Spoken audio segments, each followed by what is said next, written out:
Hello everybody, it's a pleasure for me to announce that today Christopher is going to present his topic. So Christopher, please you can start. Hello everyone, it's my pleasure to be here. My name is Christopher Briones, a student of V1 Level at ILC Institute. And today I'm going to talk to you about genetics, or what I like to call the code of life. First of all, we need to think that genetics is not just about science, it's about life itself. It helps us to understand what we are, our difference, but also what unites us as humans. It has become one of the most important fields of research because it allows us to detect diseases, prevent problems, and to advance our technology. Now to talk about what we are deep inside, the code written in your cells. DNA is like a giant book written of four letters A, T, C, and G. This stands for adenine, thymine, cytosine, and guanine. And nitrogenous bases that are codified in your DNA as the source code of life. So, if DNA is the book, genes are the specific chapters that carry instructions for life, making us unique and yet connected.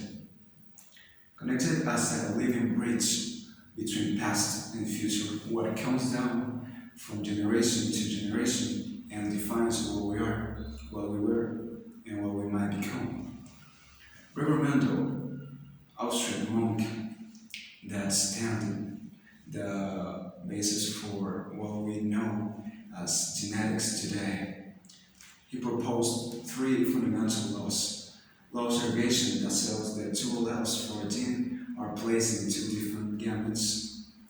Law of independent assortment that says the inheritance of one gene doesn't affect the inheritance of any other gene.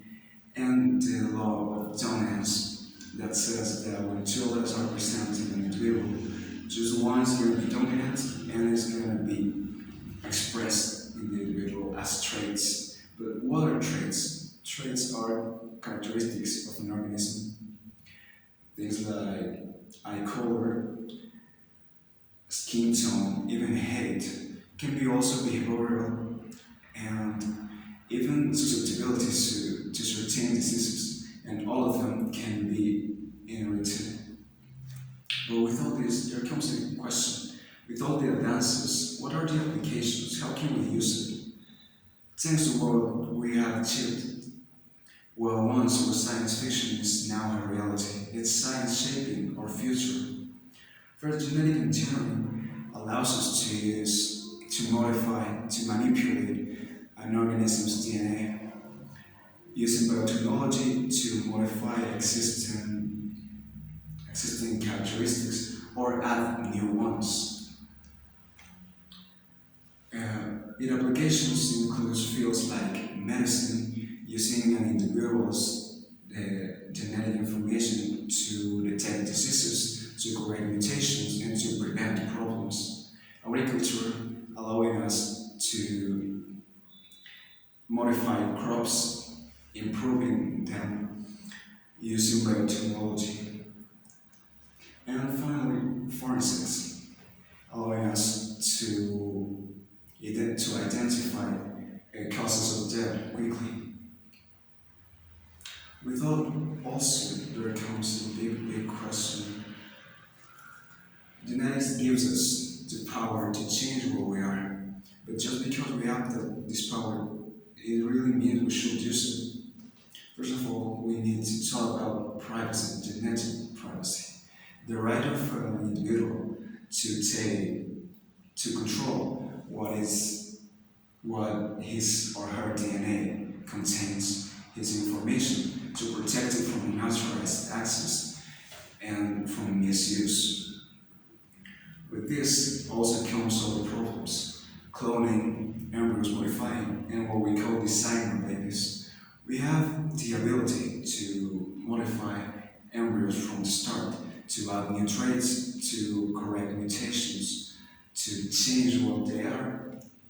But there stands the same question. Is it okay for us to do so? With that in mind, we have to talk for what comes next, the future of genetics, the next frontier.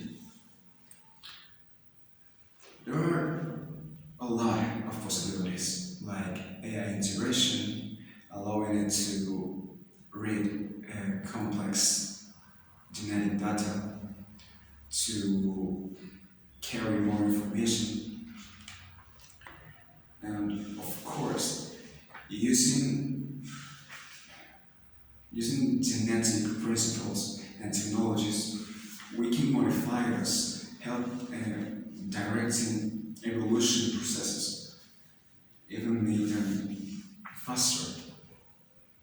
Of course, there are so many risks, like inequality, the potential harm of human health, and of course, the what we told this. In the end, genetics gives us the power to control life itself. And the question is not just what can genetics do for us, but what will humanity choose to do with this power? Well, that's all for my presentation. I hope you enjoyed what I said. Thank you so much, Christopher. Actually, it was a so interesting topic, but I would like to know something else about it. You mentioned three fields in your presentation where genetics are applied. What is the use of genetics in agriculture? Agriculture. Well, we can use genetic principles and technologies to modify crops to eliminate any toxic or inconvenient effects on us. Okay, and how is genetics used in medicine? Nowadays, genetic is used mainly to detect diseases because it helps us to the treatment and to the diagnosis of diseases. So now, Christopher, I would like to know your opinion. What would happen if genetics were used without limits? Well, nowadays, genetics are very limited not just because for what we need to work with it, but also for genetic privacy. But hypothetically, if there weren't any limit, the main problem will be that anyone will have access to your information, to your genetic information, so they can use it as they want. That will make you involved in problems, maybe even crimes that you cannot deny because it's your DNA that is used. That sounds scary. Yeah, kind of. Well, now I also want to know what's your opinion about cloning. Cloning. Well, it comes to the question I just made. Just because we can doesn't mean we really should. We're capable to modify DNA and even to clone some parts of it. But if we have the total control of it, I would say it's not the right thing to do. Because it could, for example, if there was any mistake in the codifying of DNA, then there will be a mutation in the new individual, some kind of a suffering for him or for her in any case. Okay, but what will be the benefits of cloning and what will be the risk? Well, the main risk I would say is that we can't be sure that we can give them a good life, um, a good life quality. We cannot we cannot be sure that we will have the enough resources to them for living.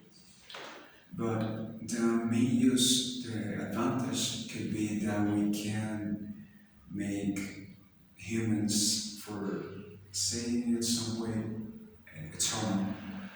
For example, what if you die from AIDS? Okay? Yeah, but doctor decide to keep your brain and to put it in a clone of you. That will mean that even you die, you arise again. That will make humanity larger. I won't even say immortal somehow. Mm, okay. Now, Christopher, if you studied medicine, sorry, genetics, what kind of research would you like to do? Well, actually, I'm gonna study genetics. So I like you to ask me that question. The main field I will choose for my research will definitely be medicine.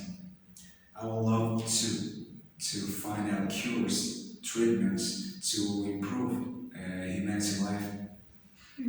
Okay. Uh-huh. Well, my next question, Christopher, is I had seen some news about scientists trying to revive extinct animals. What do you think about this? Well, actually, it's interesting for me also.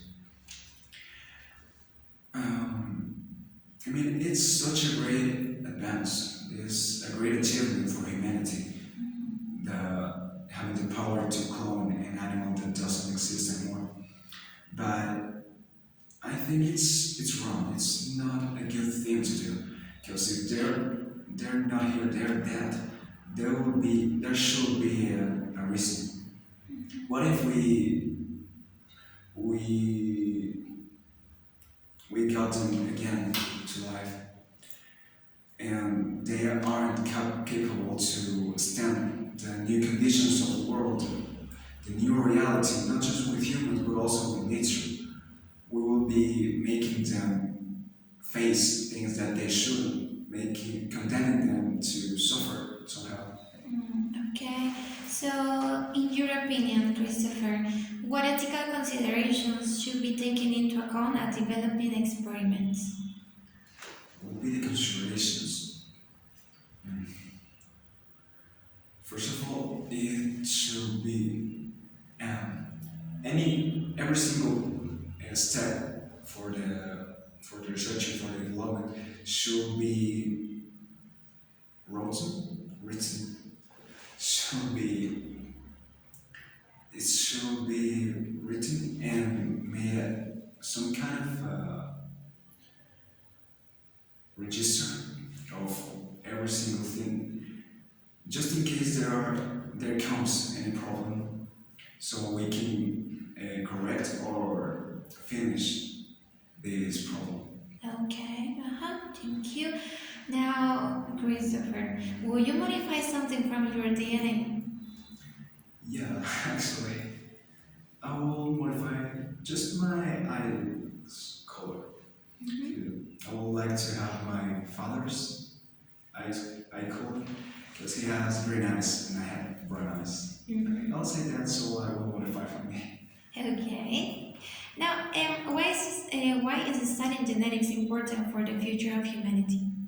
As I said, the future of genetics is the future of humanity because with the advances, I hope one day we're gonna be able to extend lifespan to be immortal. So imagine a world where diseases doesn't exist anymore, where mutations are not there, where the humanity is perfect. Okay. Well, thank you so much, Christopher. That was an interesting topic, and I enjoyed it so much. So I enjoyed that it is too. that's all for your interview. You can say goodbye. Goodbye. Thank you for your attention.